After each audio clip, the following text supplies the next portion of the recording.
अस्सलाम वालेकुम। हजारों साल से इंसान एक सवाल के गिर्द हैरान फिरता है। क्या वाकई कुछ ऐसी मखलूकात भी हैं जो हमारे आसपास होती हैं लेकिन हमें दिखाई नहीं देती? क्या आपने कभी तन्हाई में किसी गैर मरई वजूद को महसूस किया है? क्या कभी लगा कि कोई मौजूद है लेकिन नजर नहीं आ रहा? आज की वीडियो में हम जानेंगे, क्या जिन्नात वाकई मौजूद हैं? क्या इंसान उन्हें देख सकता है? और जदीद साइंस, रूहानियात और इस्लामी तालीमात इस बारे में क्या कहती हैं? आइए हकाइक की रोशनी में इस असरार से पर्दा उठाते हैं। जिन्नात का तारुफ कुरान और हदीस की रोशनी में। जिन का मतलब होता है पोशीदा। सूरह रहमान में अल्लाह पाक इरशाद फरमाते हैं, व खलक़ल जान मिन मारिज मिन नार, जिन्नात को आग की लिपट से पैदा किया गया।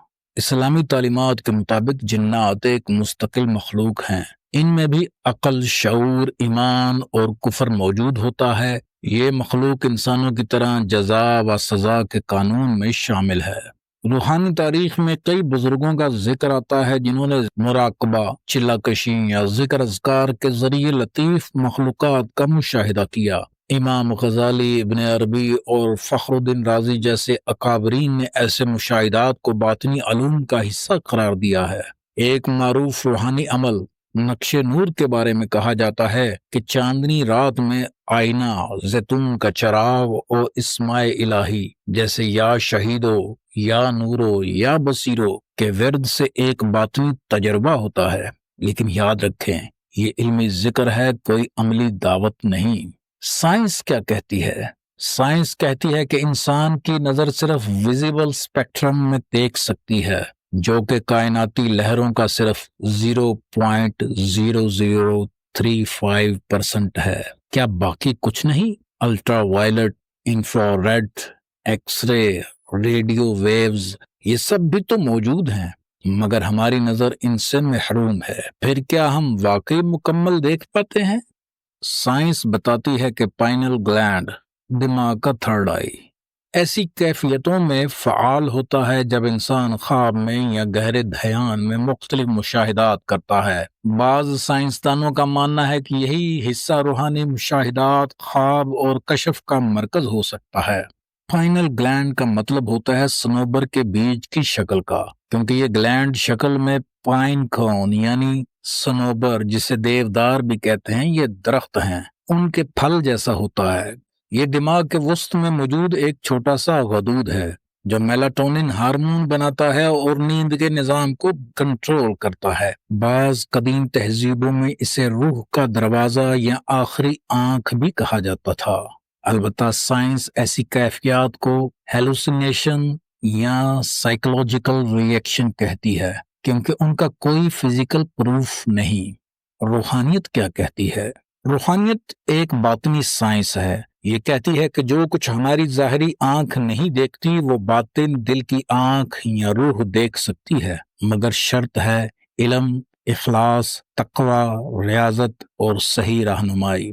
जिन्नात जैसे लतीफ वजूद का मुशाहिदा सिर्फ उन लोगों को होता है जो रूहानी सफर में गुजर चुके हों, जिनका बातिन पाक हो और जिन्हें अल्लाह ताला की तरफ से इज़्न हो। साइंस बामुकाबला रूहानियत, फर्क जाने।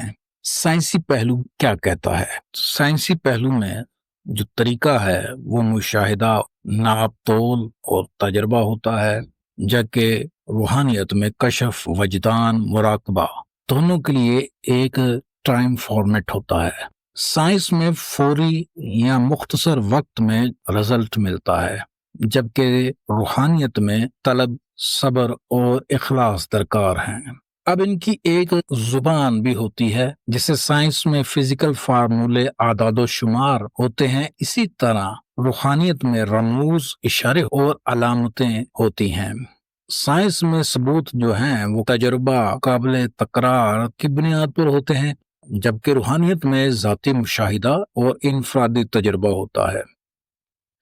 अब दोनों का दायरा तहकीक भी होता है। साइंस का दायरा तहकीक सिर्फ मादी दुनिया और मादी दुनिया से जुड़ी चीजें हैं, जबकि रूहानियत में बातनी, रूहानी और मादी दुनिया तीनों शामिल हैं। इस्लामी एहतियातें क्या हैं? जिन्नात का वजूद कुरान और सुन्नत से साबित है। قرآن کی سورہ جن اس کا واضح ثبوت ہے۔ اس سلسلے میں ایک بڑا مشہور واقعہ بیان کرتے ہیں جو مسجد کوفہ کا ہے، جس میں مولا علی علیہ السلام خطبہ دے رہے تھے تو ایک اژدہا آ گیا، یعنی ایک بڑا سانپ۔ اس نے مولا علی علیہ السلام سے کچھ ہدایات لیں اور پھر واپس چلا گیا۔ وہ اژدہا دراصل قوم جنات کے سردار کا بیٹا تھا اور اس کا نام عمر بن عثمان یا عمر بن عثمان بیان کیا جاتا ہے، اور ان کے قبیلے میں ایک نزاع چل رہا تھا چونکہ یہ دو بھائی تھے اور ان دونوں میں سے کسی ایک کو قوم جنات کا خلیفہ بننا تھا۔ تو دنیا میں جانے سے قبل اس کے والد نے اپنے بیٹے کو وصیت کی تھی کہ مولا علی علیہ السلام کے پاس جانا اور ان سے پوچھنا کہ اگلا خلیفہ، اگلا سردار کون ہوگا۔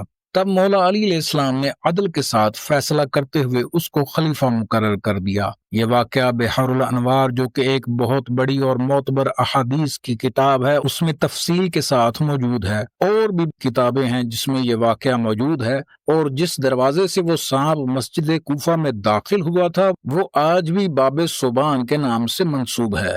یہ واقعہ نہ صرف جنات کے وجود کی دلیل ہے بلکہ امام علی علیہ السلام کی بصیرت اور علم لدنی کا بھی گواہ ہے۔ تو یہاں یہ واقعہ بیان کرنے کا مقصد کیا ہے؟ یہاں یہ واقعہ بیان کرنے کا مقصد یہ ہے کہ واقعی قوم جنات موجود ہیں، کیونکہ بحیثیت مسلمان ہمارے لیے رسول پاک صلی اللہ علیہ وآلہ وسلم دو چیزیں چھوڑ کر گئے تھے، ایک قرآن مجید اور دوسری اپنی عطرت یعنی اہل بیت علیہ السلام۔ اور اہل بیت علیہ السلام سے ہی ہمیں قرآن مجید کی صحیح تفسیر اور سنت نبوی صلی اللہ علیہ وآلہ وسلم کا پتہ چلتا ہے۔ باقی یہاں پر ایک عرض کرتے چلیں کہ جنات سے متعلق کوئی بھی عمل صرف علماء یا تجربہ کار روحانی افراد کی نگرانی میں کرنا چاہیے۔ بغیر رہنمائی کے چلے، وظائف یا روحانی مشاہدات کی کوشش خطرناک ہو سکتی ہے۔ تو کیا جنات کو واقعی دیکھا جا سکتا ہے؟ سائنس کہتی ہے اگر فزیکل ثبوت نہیں تو ہم نہیں مانتے۔ روحانیت کہتی ہے اگر باطن روشن ہو، دل پاک ہو اور اللہ کی اجازت ہو تو نہ صرف دیکھا جا سکتا ہے بلکہ ان سے کلام بھی ممکن ہے۔ اسلام کہتا ہے جنات موجود ہیں، ان سے بچاؤ اور ان سے تعلق دونوں شریعت کے دائرے میں رہ کر ہی ممکن ہے۔ تو دوستو، دنیا ایک راز ہے اور اس راز کے پردے صرف علم، نیت اور ہدایت سے اٹھتے ہیں۔ اگر آپ کو اس ویڈیو نے کچھ نیا سکھایا ہو تو چینل کو سبسکرائب کیجئے، کامنٹس میں بتائیے اگلی ویڈیو کس موضوع پر ہونی چاہیے۔ ویڈیو کو ضرور شیئر کریں تاکہ اور لوگ بھی علم سے فیض یاب ہوں۔ اللہ پاک ہمیں باطنی و ظاہری علم عطا فرمائے اور ہم سب کا حامی و ناصر ہو، الہی آمین یا رب العالمین۔ تو ملتے ہیں انشاءاللہ تعالی نیکسٹ ویڈیو میں۔ اللہ حافظ۔